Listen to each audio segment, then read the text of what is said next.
Tampilan Komal yang terbaru di TikTok.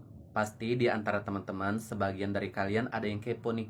Kok bisa sih tampilan Komal yang sekarang itu di beberapa host berbeda? Ya, dengan tampilan yang sebelumnya kotak-kotak, tapi kali ini kok bisa dengan lingkaran seperti itu? Nah, berarti kalian memiliki pertanyaan yang sama Mas Nur.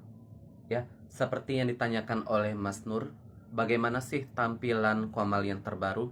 Dan bagaimana sih cara menghindari supaya kita itu tidak terlalu sering kena yang namanya PL atau pelanggaran live streaming? Silakan kalian simak video aku dari awal sampai akhir, karena dua pertanyaan ini akan aku bahas di video aku kali ini, teman-teman. Jadi di sini akan kita bahas mengenai tampilan Komal dulu ya.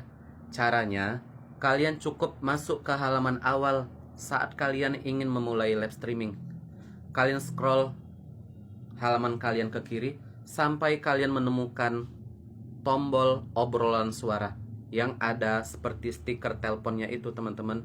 Ya, setelah itu kalian klik siarkan live di. Setelah kalian klik siarkan live, berarti kalian mengiyakan kalau kalian mau melakukan live streaming dengan tampilan obrolan suara. Terciptalah halaman yang seperti ini, teman-teman.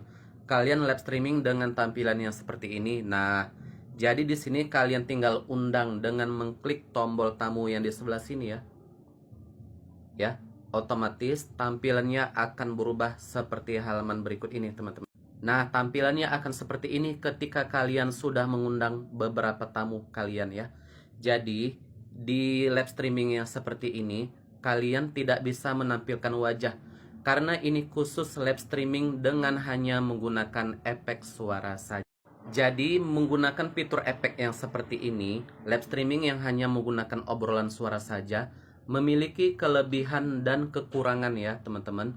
Kelebihannya yaitu kita bisa menghindari yang namanya pelanggaran, terutama pelanggaran yang bersifat visual. Maksudnya gimana? Visual itu artinya dalam bentuk yang bisa kita lihat. Contohnya, salah satu pelanggaran yang menampilkan benda tajam ketika kita live streaming. Apa mungkin kita bisa menunjukkan benda tajam sementara kamera kita ditutup? Jadi itu adalah salah satu kelebihan ketika kita menggunakan fitur ini ya, teman-teman. Salah satu kekurangannya yaitu kita tidak bisa menggunakan fitur caption atau judul kecil kita, itu sama sekali nggak bisa kita gunakan di fitur ini, teman-teman. Hal yang berikutnya, kekurangannya adalah berhubungan karena kita nggak bisa menggunakan yang namanya kamera. Jadi ketika kita menjelaskan ke orang itu nggak bisa menjelaskan secara visual sih, teman-teman. Mengenai masalah pengelolaan tamu ketika kalian